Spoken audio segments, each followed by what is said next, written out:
righty then. I thought we'd do a Bible study here today. Luke chapter 14. No, I'm sorry. We're in Luke 15. Sorry about that.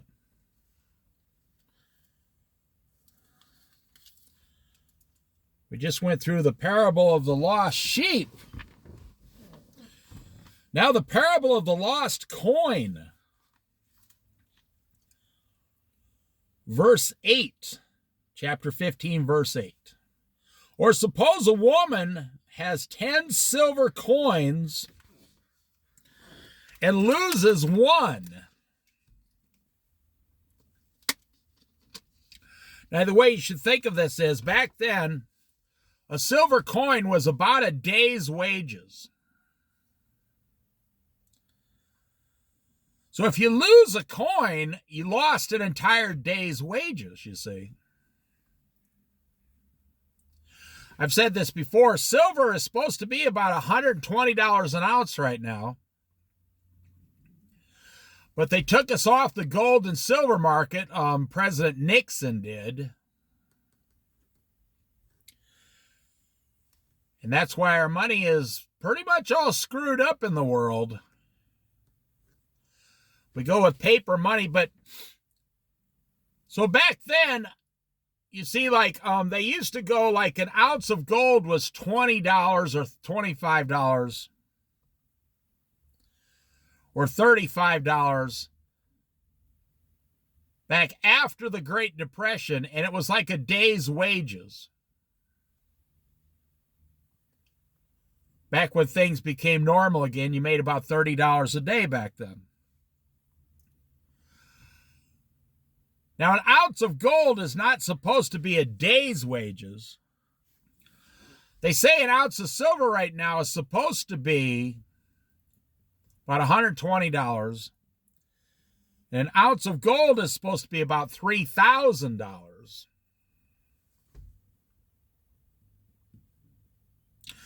So I wanted to point that out because, check this out. Kiss the dog. And a... Sorry about that. The news station, a commercial on the news, started blaring up here. Suppose a woman has 10 silver coins. Now, and you lose one. Now, you see, this all go. I'm talking about something other than the meaning for right now. I want you to understand the importance of it. It all ties in together. We have to find out what the importance of this is. Well, it depends on the value of the coin, number one. And it depends on the wealth of the person holding the coin. If you have 10 pennies, let's go to the value of the coin first. If you have 10 pennies and you lose a penny, it doesn't matter how poor you are, you're not going to get nothing in 2024 with 10 pennies, no, or 9 pennies if you lose one. But if you have $10 and it's 1925 and you lose $1, which $1 back in 1925 would feed a family of like 5 people for 2 days. I'm not joking. You can look it up. So if the woman has 10 silver coins, or suppose a woman has 10 silver coins, that's the difference here. Greek 10 Damascus, each worth about a day's wages, is what it says in the notes on the bottom.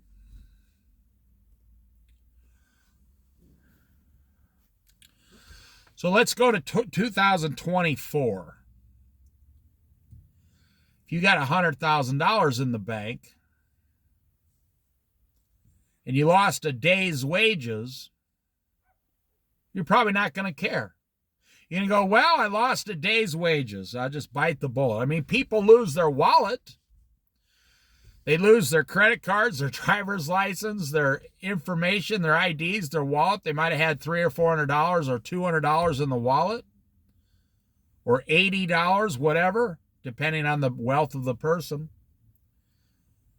See, a rich man can lose a day's wages.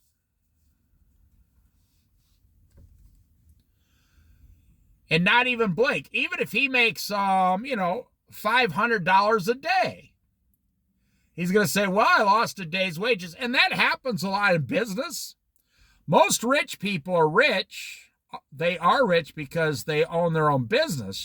You can't get rich making $100 a day working for somebody else. You can become very comfortable in life,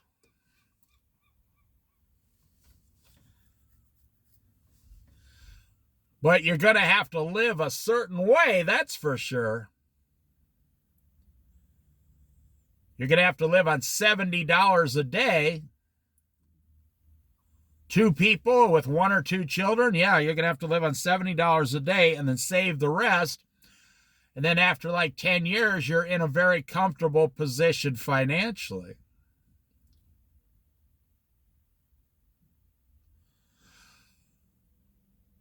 But if you make $15,000 a year and you're pretty much on poverty level and you lost a whole day's wages,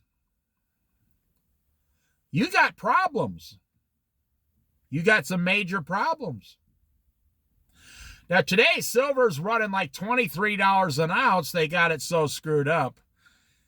It's literally running at about 20% of what it's supposed to run. Because the manipulation of all the money markets, money changers in the world, they manipulate everything. Oh, yeah. What's more valuable? A $100 bill, which is just paper, or actual metal, an ounce of silver, an actual 1 ounce metal? Well, the market says the $100 bill right now is more valuable, but in the future, it's going to reverse itself. Paper money will reverse itself and become useless. Now, I'm not saying you won't get value for it. I'm saying that they will make every paper money electronic.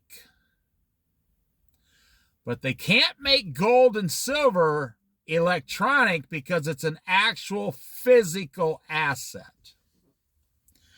Now, honestly, I don't think it's going to matter in the future anyway, because I think the rapture's coming. I don't believe any of this stuff's going to matter. Okay, let's go back. So the woman has 10 silver coins, 10 days' wages. She has 10 silver coins and loses 1. She lost a coin. She can't find it. She looked everywhere. She cannot find this coin. Did she lose it at the store? Is it around her house? Did she pull her hand out of her pocket on the way home? You know how people are today. They can barely get their groceries back out to their car. They're so confused.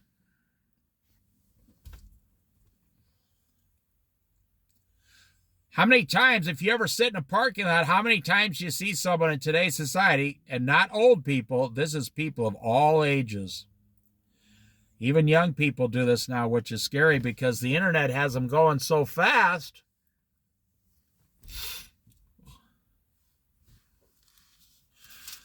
They come out of the grocery store and can't remember where they parked.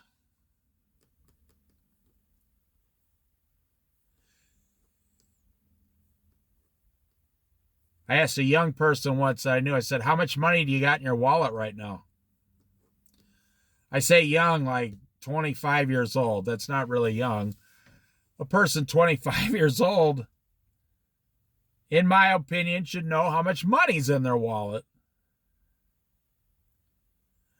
They said, I don't know. So what do you mean you don't know how much money's in your wallet? Well, I know I have some cash that I don't know what's in there.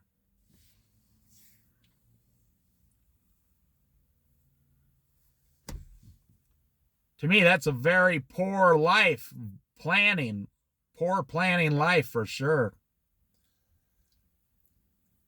So I wanted to point out it's easy in 2024 to lose this coin. It's so easy to just lose it. Nobody came in and stole it from her. She lost it. She physically lost this coin herself. Suppose a woman has 10 silver coins and loses one. Doesn't she light a lamp, sweep the house, and search carefully until she finds it, until she finds the coin? Now, it doesn't really matter how she finds it. She goes out and starts searching frantically for this coin. You know how you drop a coin and it starts rolling across the floor? And for whatever reason, it always rolls under the refrigerator. Guaranteed every time.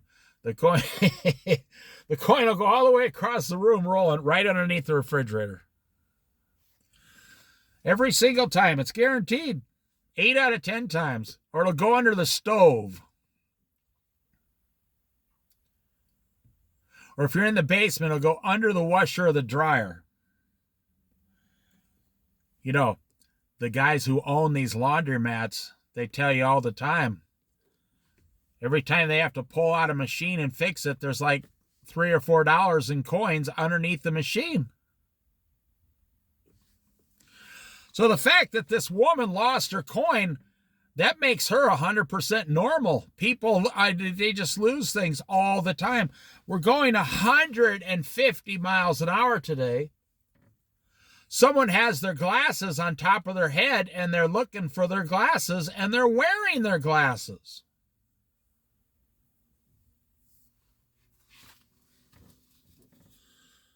Have you ever been wearing your glasses over your eyes and went to go look for your glasses? See, to me, this is just my personal opinion. That's God telling you to slow down.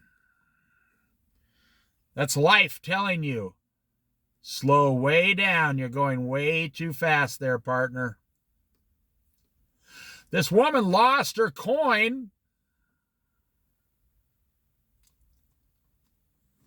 because she's going too fast in life.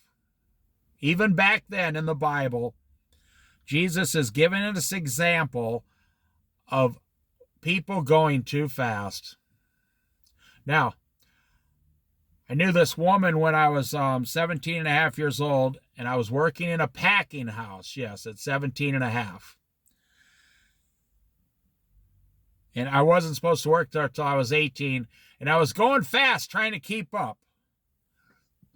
And because I was young, you know, all the other workers took advantage of me. They always made fun of me. I was like the new person they were picking on, you know. And I was young. I wasn't going to say nothing. One of the assistant managers, a woman, she comes over,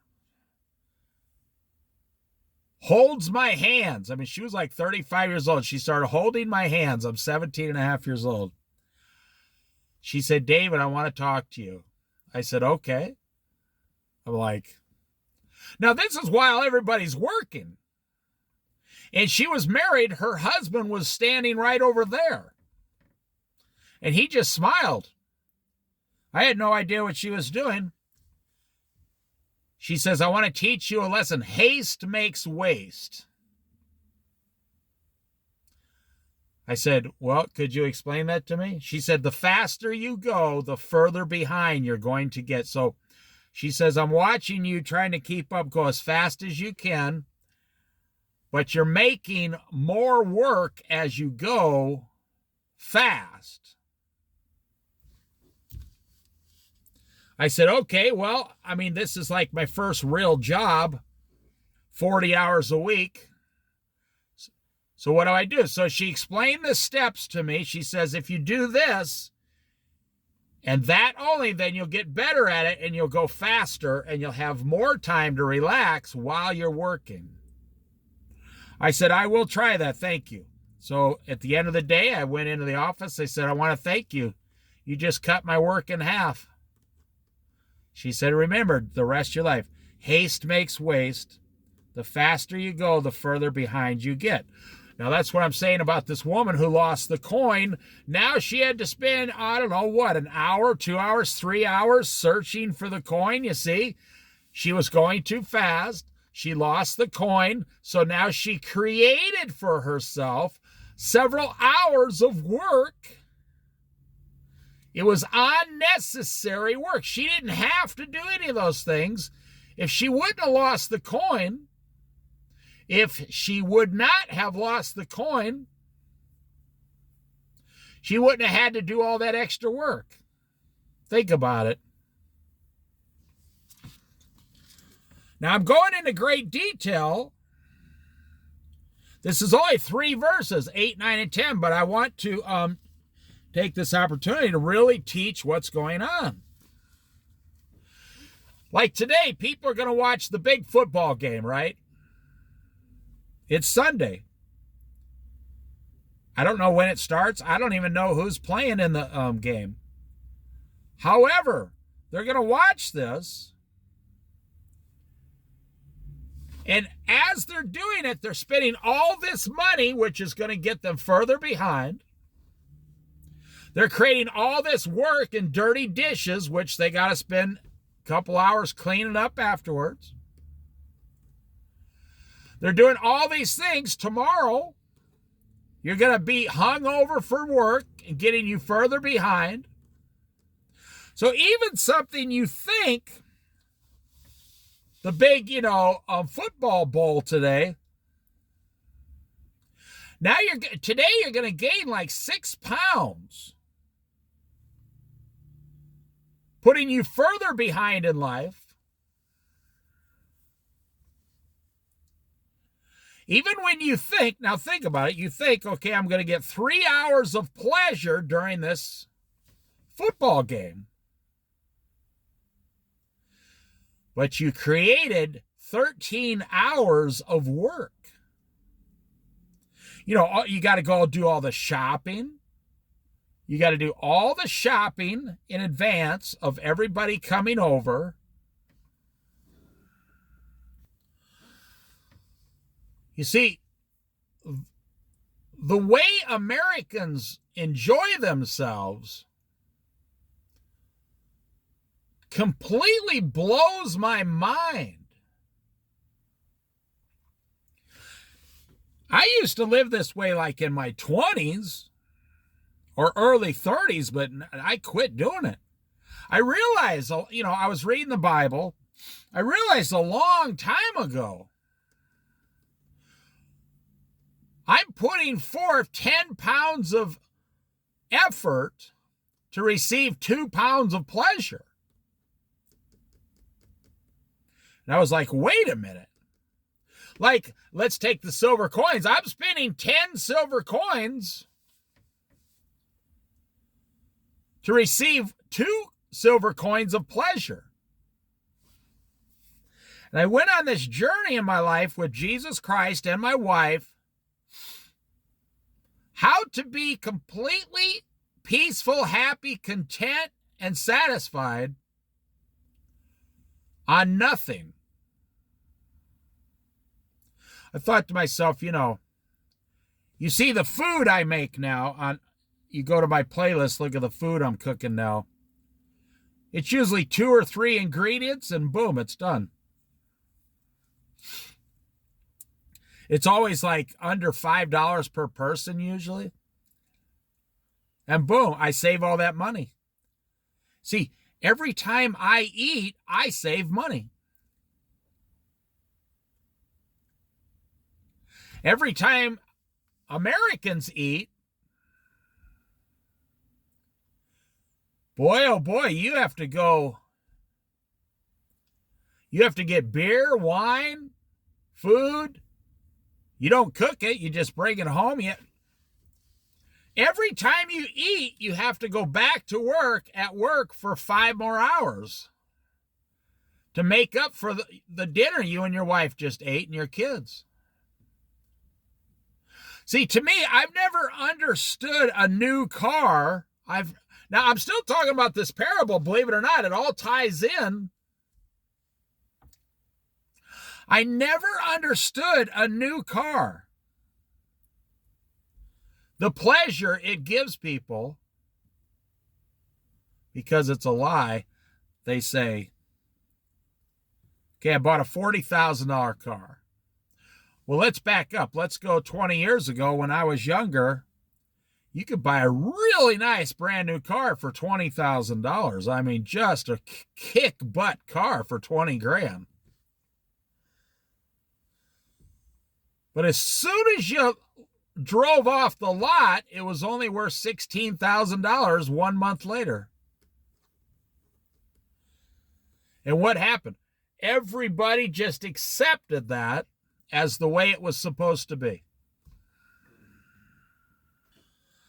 Everybody just accepted it as that's what it was.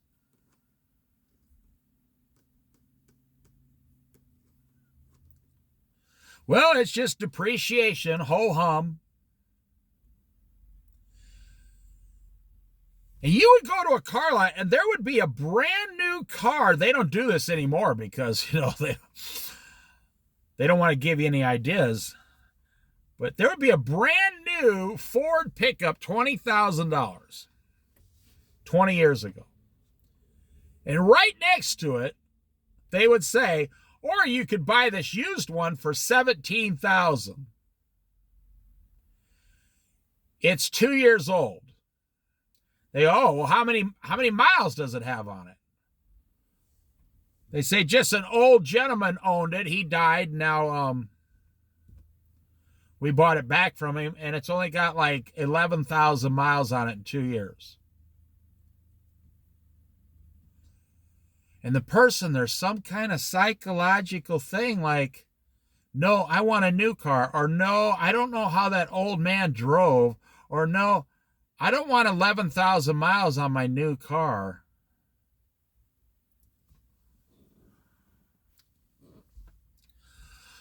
But you didn't hear the salesman just told you you're going to save $3,000. That's your money. But for me, I never got pleasure. I never got pleasure out of a car that was $20,000 or $17,000.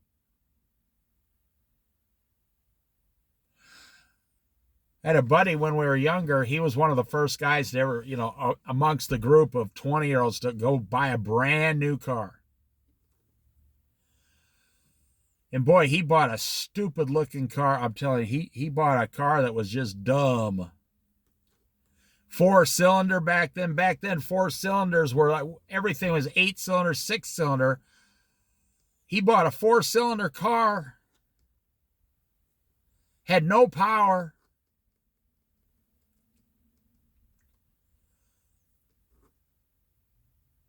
And he went out and got the payments, which were only $199 a month back then. He drove that car around for a year. He said, I will never again buy a new car as long as I live. He was one of those research guys. So he made a mistake at 21 years old, and then he researched and he found out he could have got the exact same car like 9 months later for a $4,000 savings. He said, I'll never do that again. And he never has. Now me, I went out and I always bought like a $600 or $700 car back when I was young. Then even when I was 40 years old, I spent $800 on a car. In 2022, I bought the car I'm in now for $1,500. I just got rid of a van that I drove for 7 years. I paid $800 for the van. I drove it for 7 years. I put a couple $1,000s into it in 7 years is all. You see, there's some kind of pleasure. There's some kind of pleasure that you believe you are receiving by spending 10 days' wages for 2 days of pleasure. Now, look, I mean, what do you do on vacation? Now, don't let me lose you here. Well, I don't care if you listen to the video or not, actually. I'm just being honest with you. I've never cared about that. But if people don't want to listen, they don't want to listen. I don't mean to sound bitter. I'm just telling you, if you don't want to listen, then you're going to turn off no matter what. I don't tell people to subscribe. I don't tell people they have to be wiser. I don't have to tell people they have to listen to me at all. But you go on vacation. You're going to go on vacation for 7 days with your wife and your kids. And, you know, after taxes, federal tax, all that stuff, you know, you make $100 a day or a little bit more. But you're going to go on vacation for 7 days. Depending on where you're going, in 7 days, you're going to spend like $300 a day. That's not that much money. If you're staying in a motel and gas and food, you're probably spending $400 or $500 a day. So let's say you make $700 a week. Bring home. I'm just going to give you the benefit of the doubt here. And you go on vacation, you're going to spend 7 times that, like $2,800.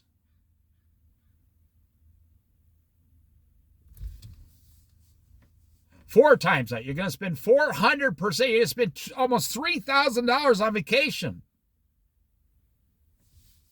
For what? For 7 days of pleasure. But you don't get 7 days of pleasure. It takes one day to drive there, 1 day to drive back, so you only get 5 days of pleasure. It takes 2 days to wind down to where you can actually start enjoying yourself. So you basically spent $3,000 or $2,800 for 3 days of actual pleasure. That's what I'm saying, like a new car. You're really going to spend $8,000 a year to drive? And that's just your payment. Your payment insurance, that doesn't include maintenance, nothing, registration, nothing. That doesn't include gasoline is what I'm trying to say. That's just the payment and the insurance. $700 a month. What kind of pleasure are you getting out of this? You're spending 10 pounds of work to receive 2 pounds of pleasure. That's why people love frozen food. You ever wonder why frozen food is like the #1 food in America? Oh, they love it. You put it in the oven, you turn it on, you go wash up. 20 minutes later, it's done. Everybody's eating because you are actually psychologically seeking the least amount of work you can when it comes to cooking. But when you go out to buy a brand new car, you're promising. I'm going to pay this off in 6 years, 7 years, and they even have 8-year loans now. When I was younger, it was illegal to go over 5 years. I remember when I was younger, they said, yo, you took a 5-year loan? You're going to pay all that extra interest? You should have paid that off in 3 years. If anybody went out more than 3 years on a car, they didn't want to get it.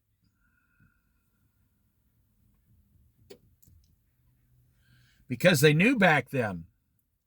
How do you know you're going to be working at your job in 5 years, 6 years, 7 years, 8 years? How do you know the car is going to last that long? You might have bought a lemon. I mean, it happens. So now that you have a full perspective, listen. The parable of the lost coin. Suppose a woman has 10 silver coins. Why did he say a woman, not a man?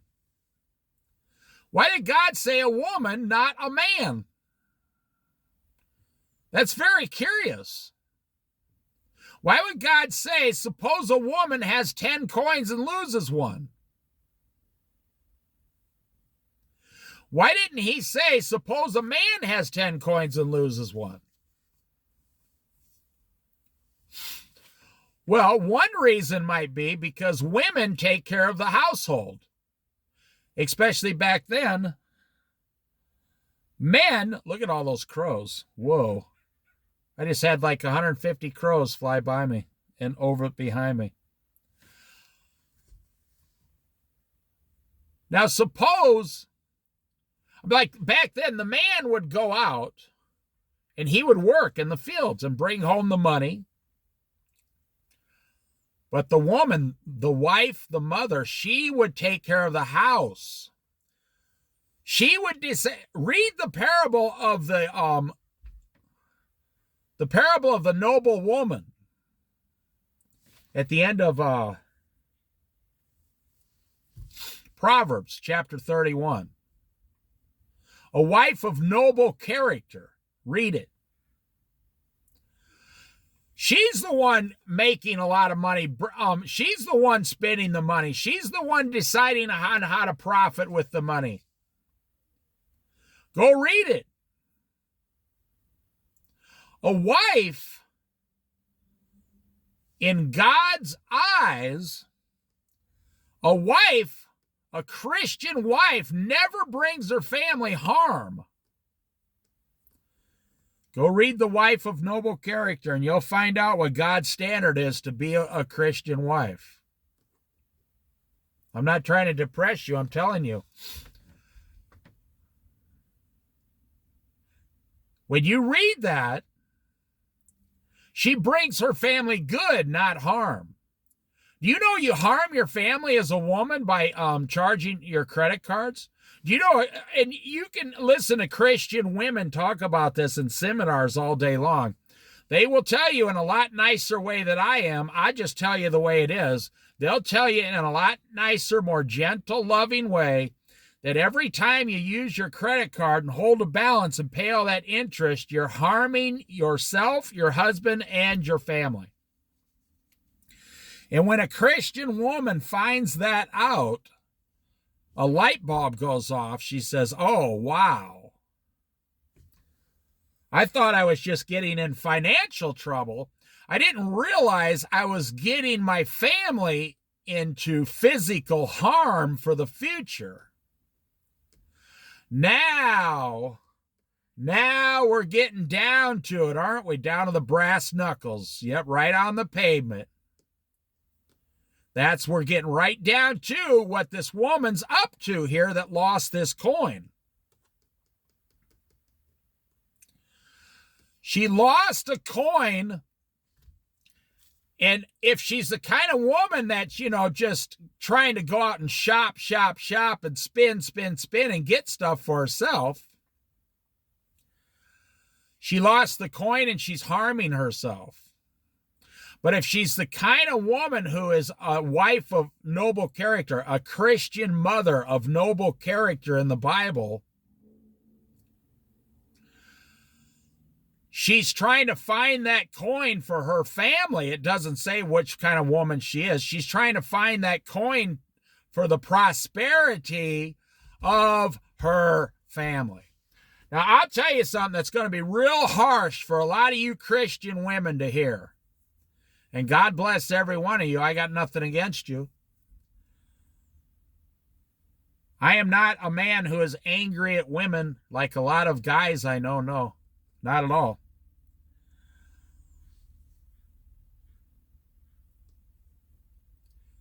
If you're a woman, a Christian woman in today's society, you need to come to the realization. You need to come to the realization in your life that your only job on this earth is to help your husband and your marriage, your husband and yourself and your marriage prosper,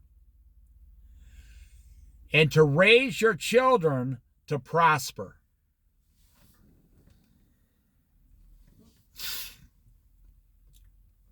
Think about it.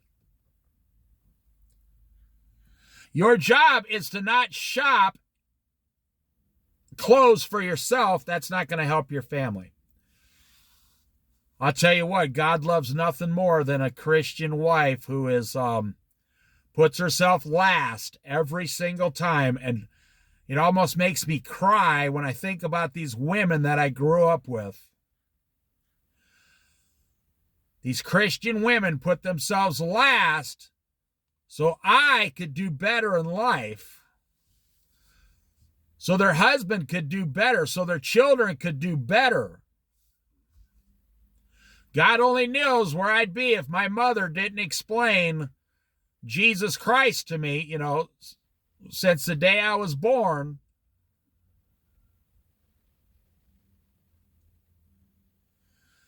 She didn't put herself first, she put herself last. And that's what I'm saying. Nothing pleases God more than a man who wants to fully serve the Lord and nothing else on this earth, and a woman who wants to fully serve her family and nothing else for herself on this earth. That woman is worth her weight in gold times 100.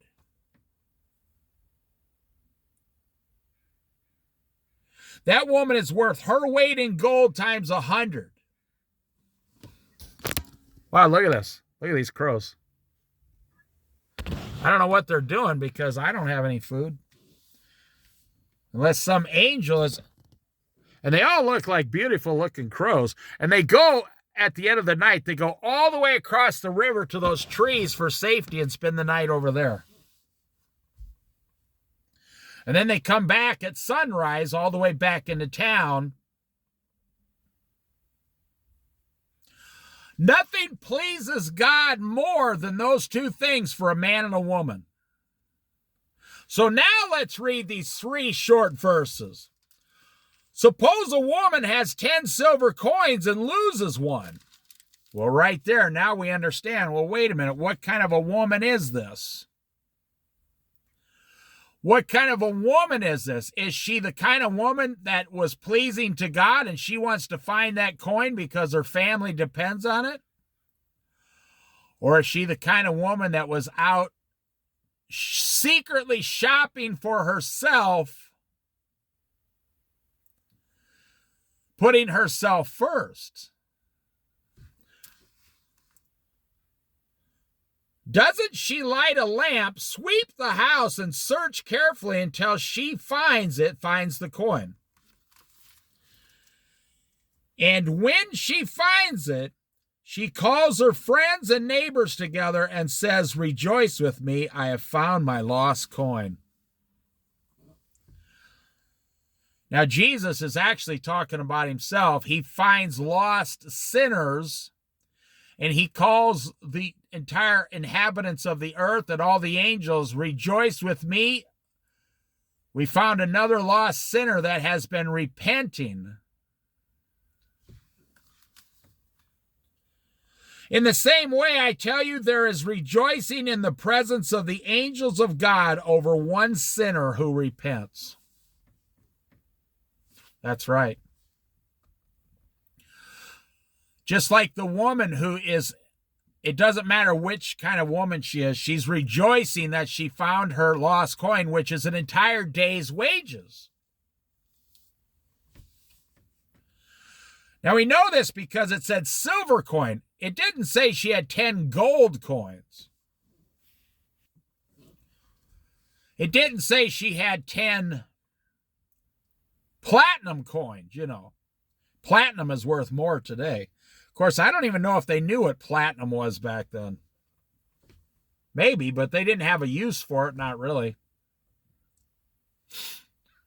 If you had 10 gold coins, you'd have almost $20,000 today.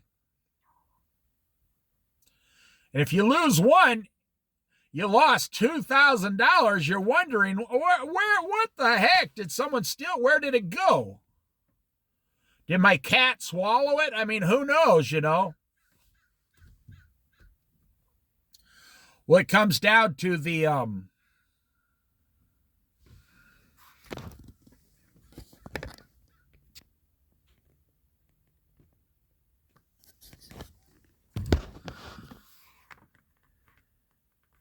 it comes down to the person holding the coin.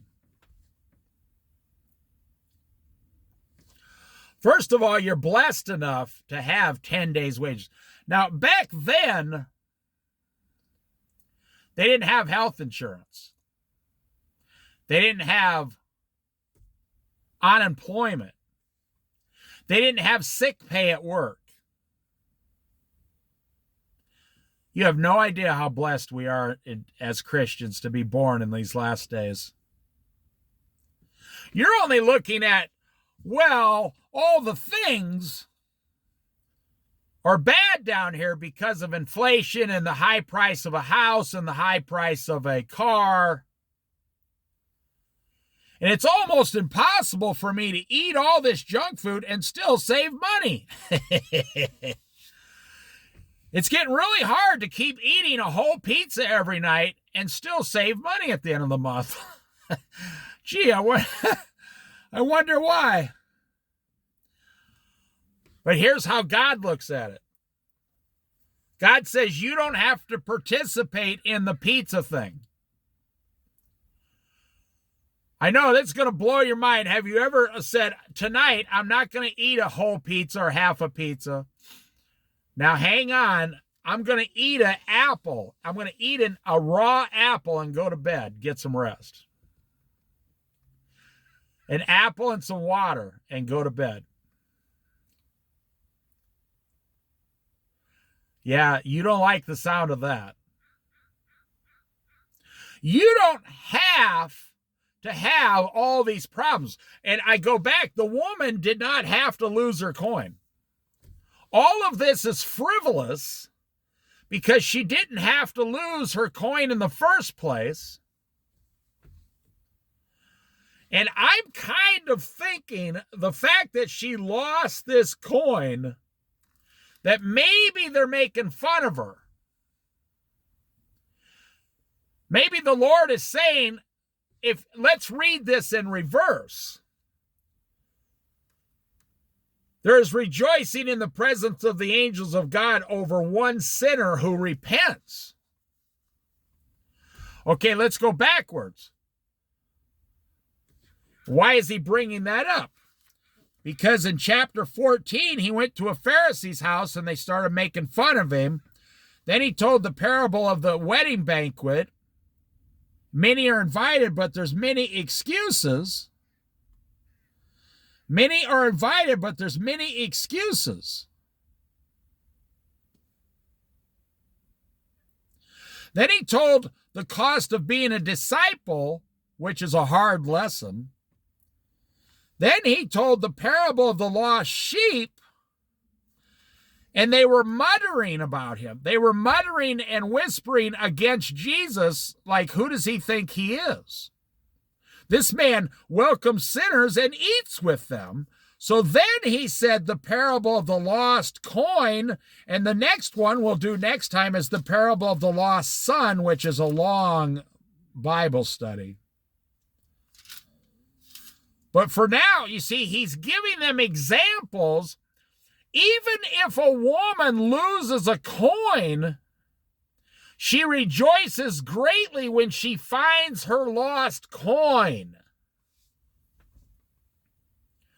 To me, he's kind of making fun of men and women on earth.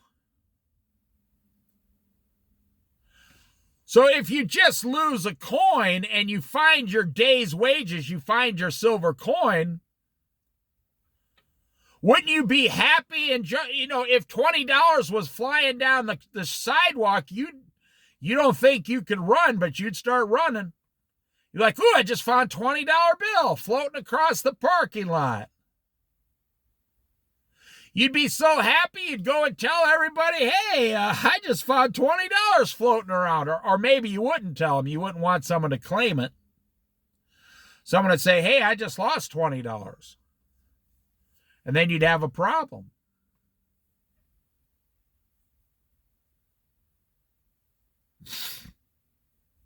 Think about it.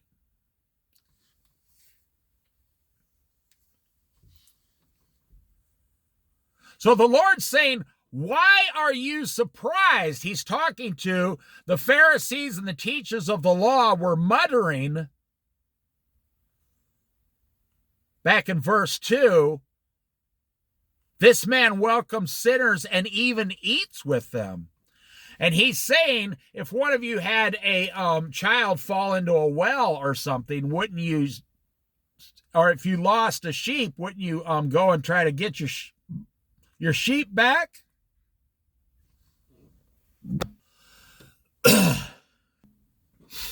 So he's saying, let's just suppose a woman has 10 silver coins and she loses one, and then she sweeps the house clean. Wouldn't you be rejoicing that your wife found the lost coin you were looking for? Of course you would. How much more valuable to God, what Jesus is really saying is stop thinking like men and start thinking like God. How much more valuable to God is a lost sinner compared to just a silver coin?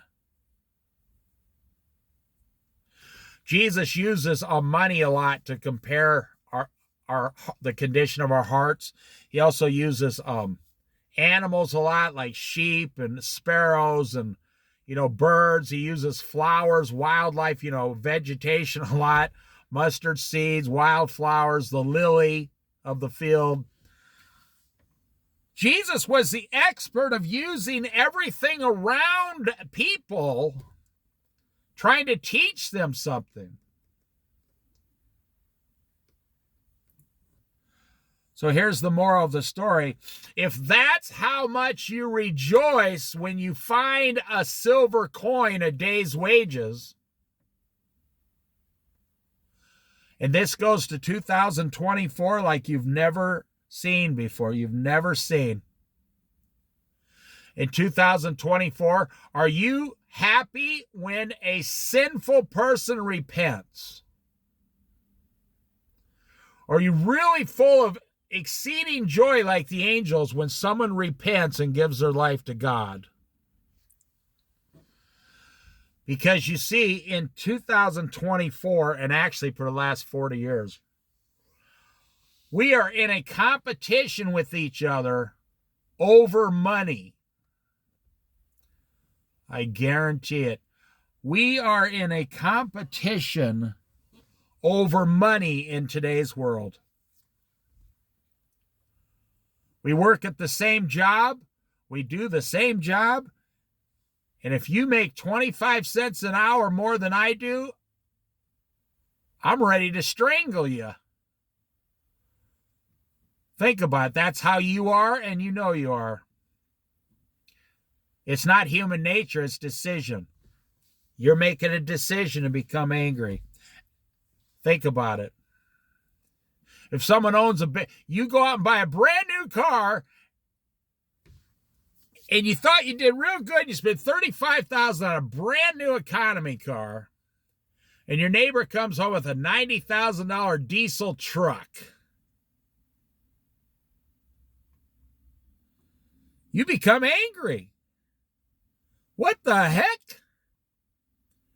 That guy's trying to show me up. You know, what if you painted your house a certain color and the very 2 weeks later, your neighbor paints their house the exact same color because they liked your color?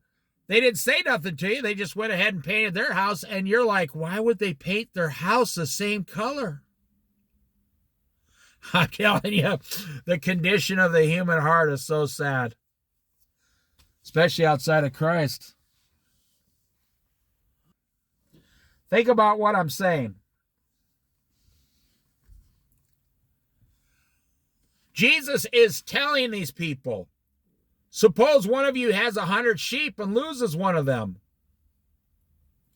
Doesn't he leave the 99 to go find his lost sheep? Or then he says, suppose a woman has 10 silver coins and she loses one. Doesn't she set the 9 silver coins down somewhere safe and go searching her whole house for the one coin? And how were they handling this?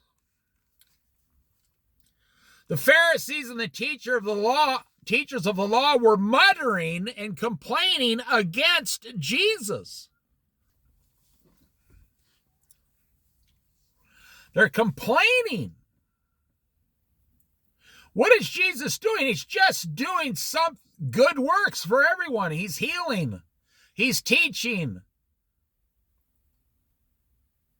He's forgiving. He's giving eternal life. You know, I like the one where Jesus comes in and everybody knows the man wants to be healed. And Jesus says, son, your sins are forgiven. Oh boy. It was like flipping a light switch. They started flipping out. Why is he forgiving this man's sins? He's not God. Only God can forgive sins. What is going on here? They became so angry. So I go, why do you spend 10 pounds of energy to receive even 5 pounds of pleasure? Why? Because you don't think like Jesus. Do you know Jesus never had a job he punched in at? Of course, his job was to come preach, but he never had a job he went to. You know, even Paul, the Apostle Paul, made tents all week and then preached all night. Jesus never had a job. He never planted a garden. The only thing he did was walk around and talk to people and heal people and forgive people and teach people. And are you going to say that there was someone more wealthy than Jesus on the earth? It's not possible, because Jesus had spiritual wealth, spiritual wisdom. He was God in the flesh. You can't even say King Solomon was richer than Jesus. Say, well, Jesus didn't have any money. I know, but he was rich in the things that counted. Where is King Solomon's money today? It's all gone. It was looted by the enemies. I always laugh when on YouTube they say, we're trying to find King Solomon's mine. Get real. All that stuff was looted back then by invading armies. They stripped the place clean. When they turned away from God, then God turned Israel back over to the enemies again, and the enemies came in and stripped it clean, stole everything they had, and killed most of them. So I'm going to end right here. I don't know why you spend all this energy to get less. When you put your money in the bank, don't you expect like at least 1% interest or something? You put your money in your house, even though you pay these high interest rates and all this stuff, you expect the house to grow in value so you get some of your money back.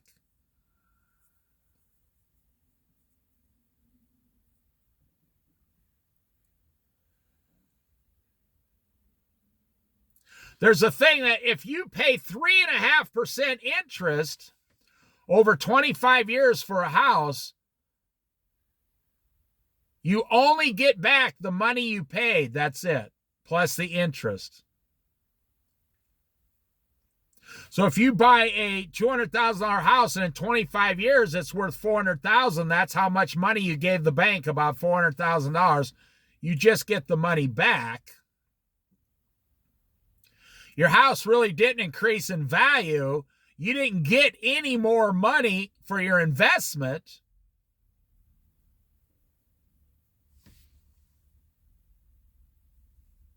If your parents would have just gave you their house when they died, that's a whole nother issue. Then you could have saved that $400,000 in 25 years and you'd have $1.5 million. You'd have more than that. You'd probably have $3 million. Plus, you'd still be in your parents' house for free, no payments. So why do we do that? Why does elderly people sell their house, take all the money, and go out and run around the country for 18 years, and then they pass away, and their children don't get hardly anything? Everything financially is upside down today. So today on the big game, if you spend $200,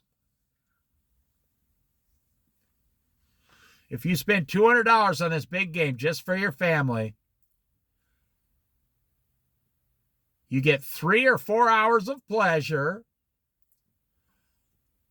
but then you have to go to work for 2 or 3 days of pain. You say, no, I make $100 a day. Okay, but you got to pay the tax, federal tax, Social Security, all this stuff, everything on your check. You only get 70% of everything you make. The government takes the other 30%. Then if you're in a union, you got these union dues every month. Well, every time you get paid, they take it right out. So that's fine. I mean, that's how you want to live. I'm just bringing up, ideas and telling you, God, that's not something God would ever do. It's not something Jesus would ever do. I heard this radio DJ as I was driving around today. And boy, this guy, he was like 40 years old. And he predicted the future without even knowing it. I know this is what people are thinking today. He said, are you guys going to watch the big game today? He said, I'm going to watch it with my family. And here's what he said, and I'm going to end with this. This is the perfect example. This DJ, this man said, I'm going home. We already have cable. I'm going to watch the game with my wife and my 2 kids. And we're not spending any money at all other than what our normal food is for the night. And this guy said something after that. And this is how people are starting to feel in America today. This man said, frankly, he said, I'm tired of spending money. And I'm tired of going to work to make money, and I have to spend it on every one of these like 27 holidays every year. I'm tired of spending money. He said, last year we spent like $600 on the big game, the Super Bowl. He said, this year, I'm not even spending $20. Me and my wife agreed we're just going to eat our normal food and watch the game. And have a nice, quiet evening at home.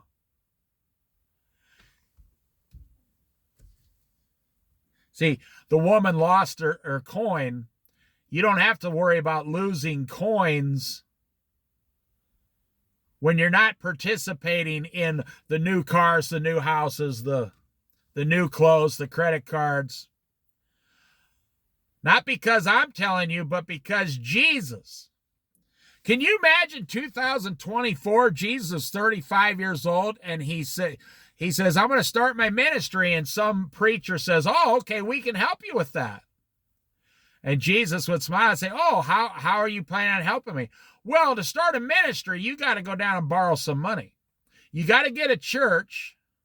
You have to get all the furniture and everything. You have to get affiliation with a certain religion.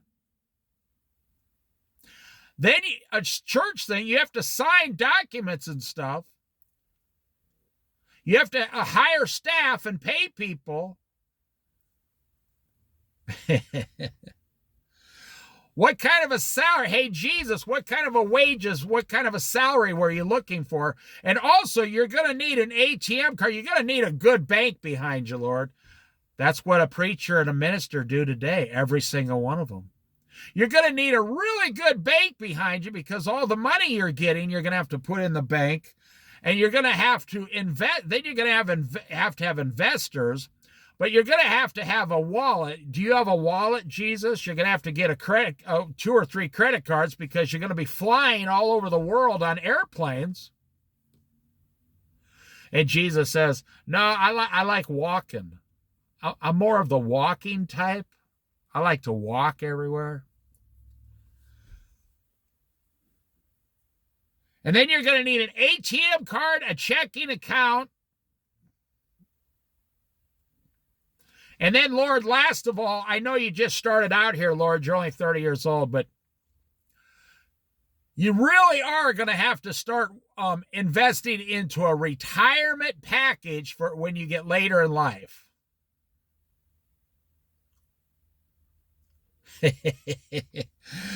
Jesus would say, hey, man, you are worried about many things in life, but only one thing is needed. And that is just me, Jesus, preaching the word of God. And the preacher, today's preacher, and I'm not saying anything against preachers, but if there's a preacher listening, they would laugh. They'd say, hey, well, I don't know about you, Jesus, but you're not going to go very far in this world without all those things I just mentioned. And you walk into every single church, and that is why people no longer preach the Old Testament, the book of Revelation, and they don't talk about hell ever. Because they have so many other things they're doing just to keep the big, huge, expensive building, from collapsing. They got to spend tens of thousands of dollars a year just on the upkeep of the building alone. And Jesus would say, we don't need a building. I am the building. I will tear this temple down, speaking of himself, and raise it 3 days later. And they would say, Lord, what are you, nuts? You have to go down and get the electricity turned on. That's going to be like a $3,000 deposit for business electricity. Then you got to get the water hooked up. Oh, and then you know what you need, Lord, right at the end. You want to know what you need the most? A really good insurance man. We're going to have to insure all the vehicles, all the vans, the church building. You're going to have personal insurance on you. Health care, life insurance, and liability in case you start sleeping with all the secretaries. We don't want the church to be responsible. That's why we need an insurance man.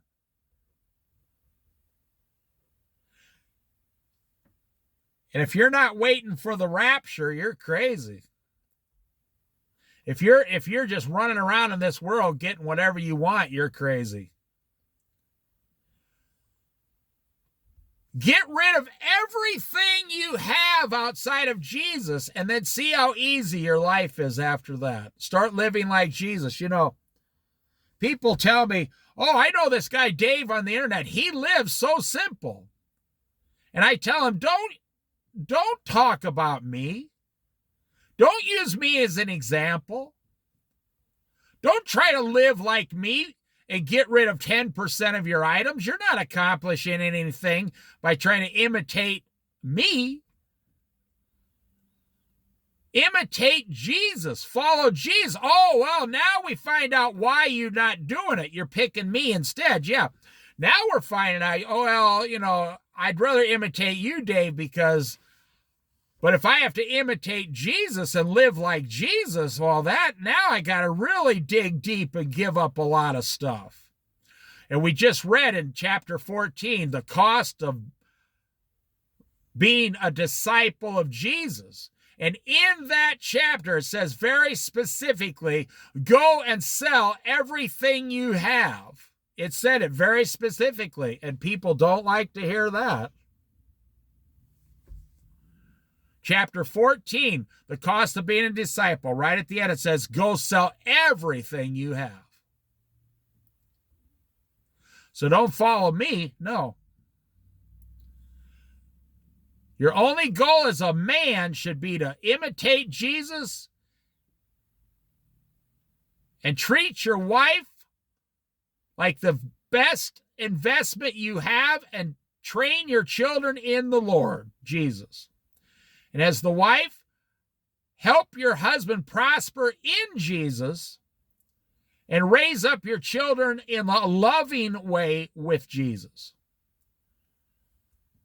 Because frankly, my friend, everything else is going to be ripped away from you when you die and go to heaven, or when you're raptured and go to heaven.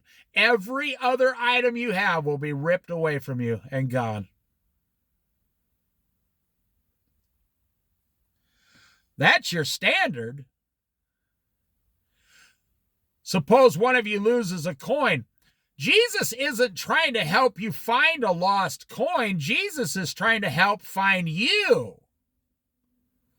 You who are lost.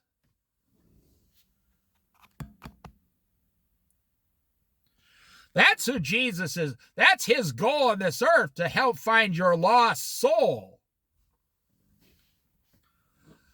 But what does the enemy, the devil, the demons, what do the enemies say about life?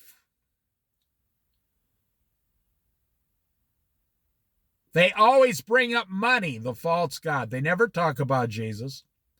They say, well, yeah, but what about your finances? Yeah, but what about your car? What about your house?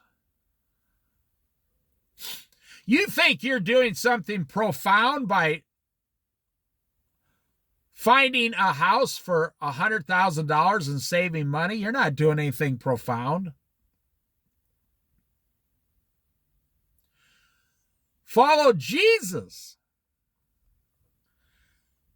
Don't make another move or another decision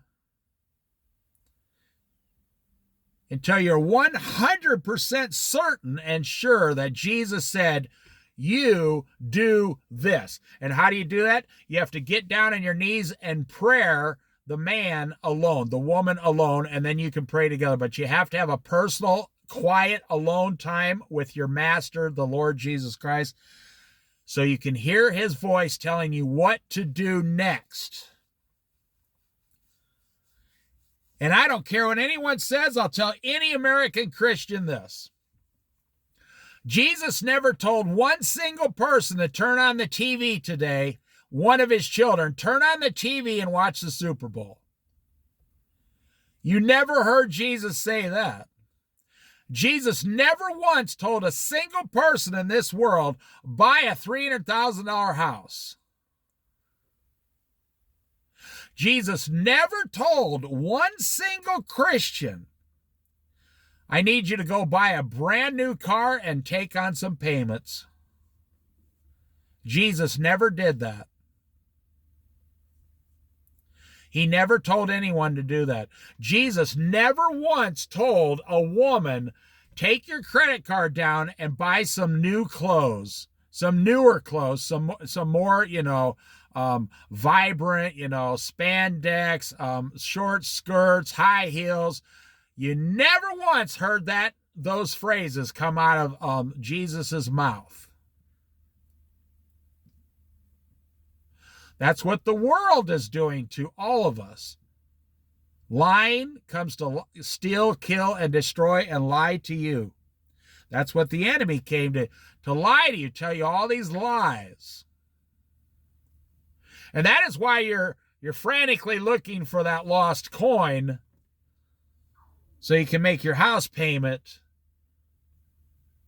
and your car payment and your credit card payments, because you're in a frantic situation over money, and all the stress in the world is over money or relationships, but the stress in relationships is about money. The number one reason men and women get divorced is money or adultery. But it's really funny, because if you ask any minister, if one of the man or the woman commit adultery and they go to counseling, the majority of the time they can forgive their spouse and stay married with adultery. But when it comes to money, it's very hard to make someone stay married when they completely disagree about what to do with the finances. It's almost impossible. You know, that coffee you buy every single morning and you never tell your husband, and you're spending $200 a month on coffee because you feel, well, I deserve this.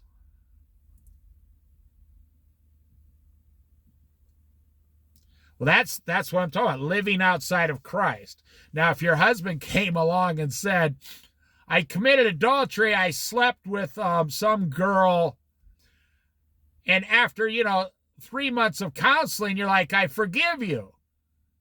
But if your husband comes up to you and says, I don't ever want you to have coffee again, in fact, I'm going to take control of the finances, you couldn't live with that. You say, what do you mean I work hard, I can't have a coffee? What are you talking about? I saw a girl on TikTok. I don't watch TikTok, but it was on YouTube on this thing. And it was in the news. That's why I looked at it. I don't actually seek these things out. But this young girl, I say young, she's like 28 years old. She was yelling and screaming and crying that she made $4,000 a month in Los Angeles, and she needed $4,500 a month just to survive. And what did it come down to? And this is human nature. This young girl in her late 20s said, the only way I can make it is if I give up drinking my once a day coffee and a couple other little things she likes to buy that total like $400 a month. She said, it's the only way I can survive out here, and then I have nothing left. And she said the magic words. She said, if I work 40, 50 hours a week, and then I'm in traffic 20 hours a week, and I'm not allowed to even have a coffee now because of inflation. Now, her rent, she made $4,000 a month in LA. Her rent was $2,700 a month, and she can't find anything cheaper, and she has no parents to help her. She's in a real situation, so she says if it's coming down to I can't drink a cup of coffee, I'm not saying anything bad about her. I deeply feel sorry for her. I actually prayed for her. If I can't just have a coffee, she says, then I'm going to stop doing everything. And that's what we're seeing. Like the guy on the radio said, I'm not spending $300 or $500 this year on the Super Bowl. You got to be kidding. Not going to do it. So this girl, she's saying, I'm going to give everything up and move to a town of 1,500 people, get a minimum wage job, and just walk to work 4 blocks down the street. And my rent will be just like $800 a month, and then I can have my coffee and I'll be content. She'd be better off making $2,000 a month in some small town in middle America than she would be $4,000 or $5,000 a month in Los Angeles, and she's not allowed to drink coffee. Because in LA, they're it's $8 a day. It's $160, $200 a month to have a coffee because her rent has gone up like 30 or 40% in the last 4 years.